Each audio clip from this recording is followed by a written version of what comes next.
Theo in Tennessee wants to argue that Christianity is true. I'd like to do this, Theo, for you to try and make this as even as possible. I'll give you the option, 30 seconds, 60 seconds, 90 seconds. I'll put a timer and we won't interrupt you as long as you don't say anything wild, like, slurs or something. And we'll give you that amount of time to make your basic argument for why Christianity is true. Do you want to pick of those options? Sure. So I got to pick between the time or what? 30 seconds, 30, 60, or 90 seconds. How much do you think to get started? How much time you think you need to make the case? Yeah. So I guess I could go for 90. I'll give you all 90. I'm fine with that. Alrighty. Here we go. I've got it on the clock. But I guess before I get started, I do have a quick question though. Go ahead. Sure. I guess for both of you guys, what do you guys think is the meaning of life? Whatever I make it. Can you make it? Yep. I think, in fact, I will even go this far, even though this might influence the way you try to take the argument. I would argue that the only concept of meaning we have, period, is a human concept. Now, there might be aliens out there that do it too, but that it's a subjective concept. And in fact, even people who ascribe to meanings that are supposedly prescribed for them, they have chosen at some point in their life to maintain them, though often through indoctrination, and you can question the amount of choice because of belief. But that we still make choices around continuing to do those practices and things. And so I don't see any difference between the fact that I shouldn't say any difference. I don't see a meaningful difference in what we have done as a literal action between myself choosing something for my meaning in life and a person having meaning from their religion. Because we can only demonstrate that people are choosing their meanings, or at least in some way deciding their meanings. You can talk about that word choice and belief and the fact that they may have had no other choice or chance, but I don't see it as an external thing at all as far as what meaning is, that this is a subjective thing. It's a thing only people do. So whenever somebody says, what is the meaning of the universe? I think that's a ridiculous question, because meaning has only ever been shown to be personal, unless we go to some abstract concepts of meaning, like this explosion happened because of the impact, and that's the meaning of that sort of stuff. Stupid. Okay, I see. And Matt, would you also agree with that, or? I don't know. And I generally speaking, I not only don't think that there's any purpose in life other than what I give it, but it seems bizarre to suggest that it would be any other way. Like, if the government told you what your job was going to be, would you like that? No. And so why does anyone find it preferable to think that there's a God that has told them what their life is supposed to be? Well, God is perfect. God is the good. You know what's funny, Theo, is I think I could have answered that question to Matt's satisfaction, and you just really flubbed it.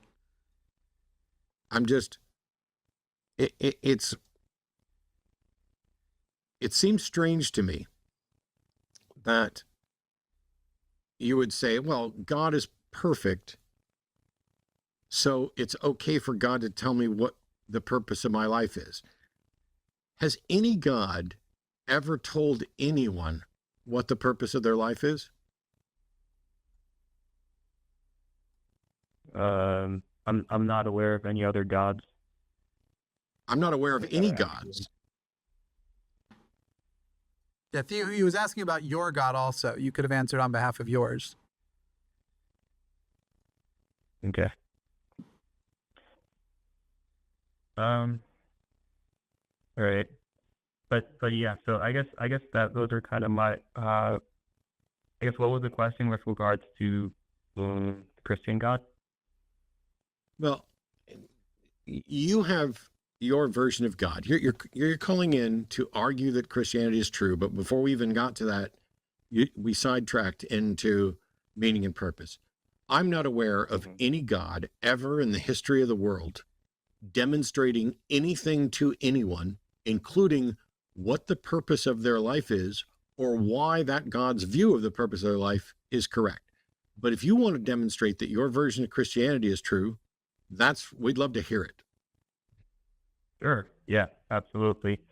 But yeah, that is a bit of, my question on meaning is a sidetrack. So that is true. So, and we do want to get to, is Christianity or atheism true? No, Theo. Those are not the only two options, correct?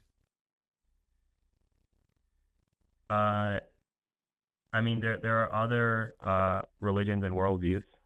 Right. So you don't get to say, is Christianity or atheism true? Your job is to demonstrate that Christianity is true. If you do, then I'll be a Christian. If you don't, then I will continue to be an atheist. But all it means is that you haven't made your case. It doesn't prove atheism either way, and atheism doesn't have a burden of proof. So let's just focus on you demonstrating the truth of your version of Christianity. Okay.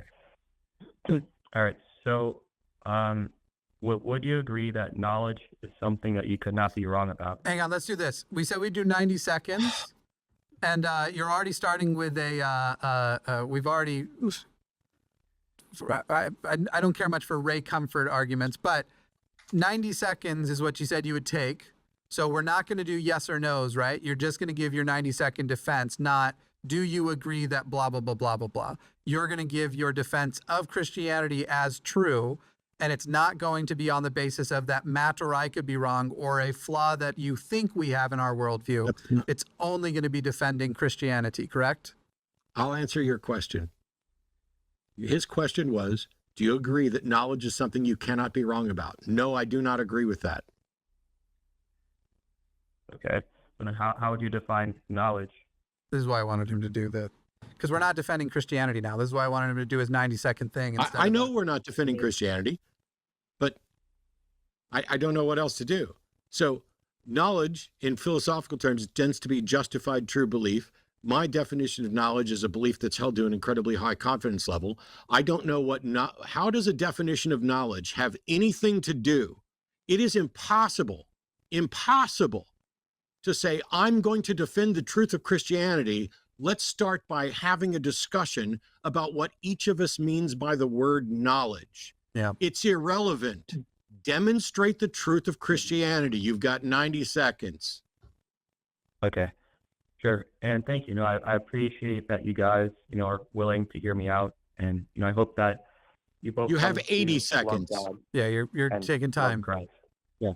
Yeah, I know. I'm going. Yeah, absolutely. All right. So, so I think it's essential, right? It's essential that we agree that knowledge is that which we could not be wrong about. To go and define knowledge as something that we hold to a high degree of confidence would mean that we could, when we say we know something, we could be wrong. And whatever Correct. level of probability it is. Theo, the case, stop talking. that we could be wrong. Theo, Yeah. Theo, stop talking and listen to me. We're going to restart your clock, and we're only going to do this one time. I don't need you to tell me the implications of my definition of knowledge. I already know what they are, which is how I came up with this. I've been lecturing on this stuff for 20 fucking years. My definition of knowledge, my usage of the term knowledge, is irrelevant to whether or not Christianity is true. Your usage of the term knowledge is irrelevant to whether Christianity is true. The proposition Christianity is true does not contain the word knowledge. The word knowledge is irrelevant. You need to present an argument, a syllogism that has premises supported by evidence, where the conclusion is, therefore, Christianity is true. That cannot be done by talking about knowledge at all. Are you capable of presenting that evidence-based syllogism that leads to the conclusion Christianity is true? I can try and present an argument. I can do my best. Go. 90 seconds starting now. Alrighty. All right. So essentially, in so uh, so epistemology is our theory of knowledge, right? It's how do you come to know things? In order to know things, that must be grounded in ontology. Ontology is what is the true nature of being. Now, the ontology, the true nature of being, must have attributes and properties which are healthy and conducive to allow the agent to possess knowledge, to have access to the actual state of affairs, to have access to that which is the case. Now, if we look at Kant, right? So Kant, he proposed the phenomena-noumena distinction, right? So the phenomena is the perceived, and it's like the mental model. It's like you look 30 at a red seconds apple, left. and the light hits the apple, and then it reflects off of the apple into your eyes, and so that converts into electrical electrons, which hits your brain, which makes this model of a red apple. But your friend could walk in the room, he could look at the apple, and he could see a gray apple because he's colorblind, or he could have a fly with another model. So there is this 8 realm of seconds. models, the phenomena, which is the model layer. But if you go beyond the model layer, there's the noumena, which is the actual, that which. All right, actually that is your the 90 thing. seconds. Theo, what Congratulations. percentage of your 90 seconds do you think you spent defending Christianity as true? I think the first part was definitely 100% relevant, where we're talking how ontology, the ground of all being, has the attributes necessary for you and I to possess knowledge. So when we're talking about ontology and the ground of all being, that is talking about the nature and being of Jesus God Christ, himself. this is not the question Theo. I asked. What the? Theo, We're talking you about- are completely incapable and inept at defending Christianity. You should stop doing it. Well, what did I say that was incorrect? You didn't say Or anything at all. You didn't say anything at all about Christianity. I described the Christian You God didn't using mention philosophical the terms. word Christianity.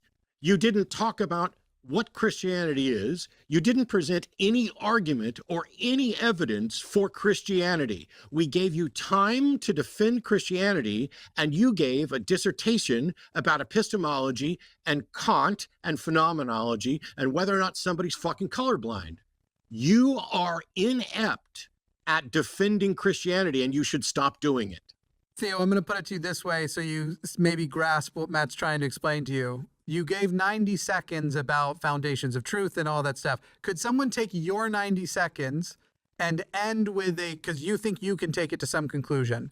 Could someone take your beginning 90 seconds and end with the conclusion the Mormon God is correct, or the Muslim God is correct, or Hinduism is correct, or paganism is correct? Is there anything about your 90 seconds that couldn't be repeated word for word by any theist of any religion that is exclusive only to Christianity?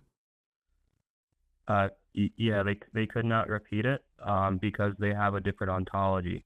So, for example, in Oh my Islam, fucking God. Muslim God can lie. Nope. right? Goodbye. And, Goodbye. the Muslim God can Goodbye. lie. Theo. Goodbye, Theo. Holy You cow. Okay. are a first-year Theo. college student who's discovered concepts that you don't understand. I don't even think that. I think you just discovered some YouTube channels that you're hoping that because you can't present any actual evidence, because you can't actually meet the burdens of skepticism, because you can't actually explain to anybody else why they should believe in a way that is better than any other religious belief, you went and found some YouTube videos and you thought, what if instead of the way that we demonstrate anything else is true, I could come up with a riddle? I think that's the extent of the depth of your, and it's not even your riddle. It's other people's riddles. But he's wrong. He's Yep. wrong. The ontology that Muslims and Jews, for example, are pointing to is exactly the same. This is they're still part of the same Abrahamic God, the same tradition of God. The ontology of their God is fucking identical, but the ontology of their God is irrelevant to whether or not you can demonstrate the truth of it. You can't demonstrate the truth of your ontology. A syllogism has major premises, minor premises, and connecting fucking terms. In order to get to, therefore, Christianity is true, the major and minor premises must be Christianity and truth. So one premise needs to connect Christianity to something, and another one needs to connect that something to truth so that you can get to that. Yeah. Theo didn't even attempt to do anything in the ballpark of that. Hey, You Theo. don't understand what a syllogism is. You don't understand what an argument is. You don't understand what evidence is. Somebody has filled your head with, well, there needs to be a look at ontology because your epistemology must be grounded in ontology. No, it mustn't. Epistemology doesn't give a fuck about ontology. Whatever ontology is correct, and epistemology will support a correct ontology. Hey, Theo, is the Christian God all powerful? Yes. Okay. Yes, Can the Christian God lie? no. Oh, God is always so he's revealing. not all powerful. He doesn't possess the power to lie. How do you know he's all 'cause powerful? God- Well, hang on. 'cause he- Yeah, no, go ahead. Can he that's lie or okay. no? He cannot lie. Is that what you just said? Yes, he cannot lie. So he is not all powerful. Correct? He doesn't. Well, he doesn't do things that are against like his nature. No. You just said doesn't. We're not talking about doesn't. We're not talking about do's and doesn't. You said that it can't be the Muslim God because the Muslim God can lie. You've now said that the Christian God can't lie, but that he is all powerful. Yes. That is not compatible. Well, omnipotence doesn't necessarily mean all doing. Like for example, No God one cannot said break all the law. doing. Law All of God. doing.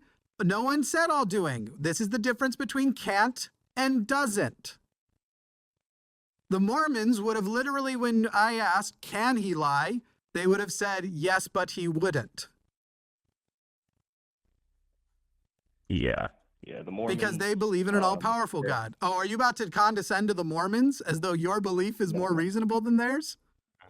Go on. Well, look, no, it's just incorrect. So basically. All right, upon God what cannot basis do is evil, yours God cannot lie. correct?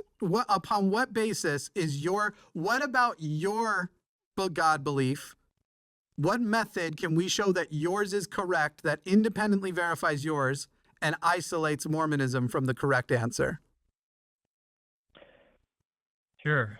So there is a necessary precondition for human intelligibility or for knowledge, and there's only one ontology which permits for this, which is Okay, the when are you Christian going to start worldview, saying the stuff that right? Mormons can't start their argument with? We're talking about the independent methodology, not the one that they agree with, because they would tell you that they have that you have the wrong one. They're the one with the full truth, with the correct God, that you've got a piece of theirs because God was gracious enough to let you have a little bit of a peek through the hole. But they got the whole thing, and they can start with the exact same philosophical bullshit that you're trying to pull right now. Get to the part that's independent of theirs. Go ahead. Yeah. So basically, they reject the Trinity. So I'd ask them if the true nature or the fundamental basis of reality is a concrete one or a discrete many, like a bunch of discrete particulars. And so in Christianity, we would hold to that God is the concrete one that grounds the diversity of particulars. Wow. The Trinity is an incoherent concept. You're trying to suggest that you can dismiss Mormons because they don't accept an incoherent concept. Even though their God still has all of the qualities that the Trinity needs to be your perfect ontological basis for knowledge. So you still haven't gotten to the independent part. You've just asserted they rejected what a bunch of dudes several hundred years ago, decided about God and the nature of God's relationship to Jesus and the Holy Ghost, whom Mormons still believe in.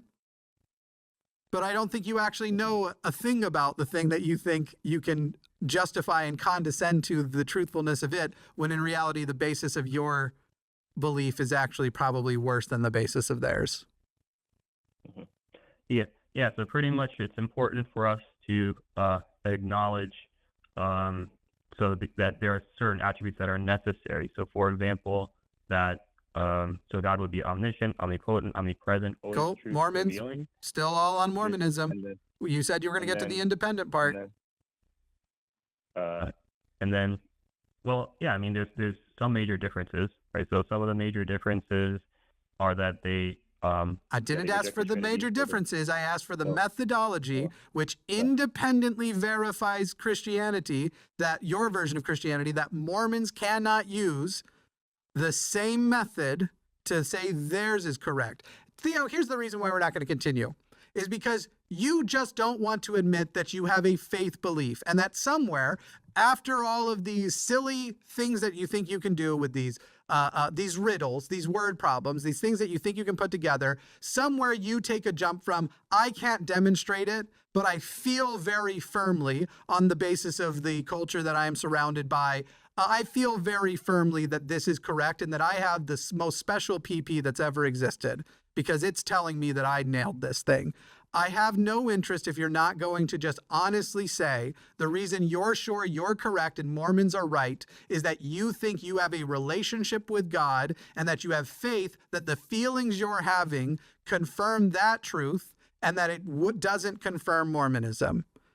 And I understand why you wouldn't want to admit that, because you can't do so as an independent methodology, because Mormons will say the exact same thing about you. This is your last opportunity to give a coherent argument that can pass any type of smell test and that is independent to the belief that you are defending. Otherwise, frankly, I'd rather go back and talk about qualia. Yeah, so basically, the only valid epistemology is a revelatory epistemology that is grounded in the character and nature and being. Okay, so you're not changing to a new one. All right, see you, Theo. So, Wait, I already did it. I'm sorry. Hello, everyone. I'm Jimmy Snow, executive producer of The Line, and the rumors are true. Forrest Valkai is, in fact, a hostage in my basement. If you would like to contribute to his freedom one day, you can do so by supporting us over on Patreon or becoming a channel member. There are specific tiers for specific shows or the channel at large. You can also send us super thanks. Those are great. You can like, comment, and subscribe. Also, fudge the algorithm. Go to one of these things. The algorithm doesn't matter. It thinks it knows you better than we do. Better than you do? I know you better. Hank. There's a bunch of people named Hank. I just freaked way out. Okay, go to one of these.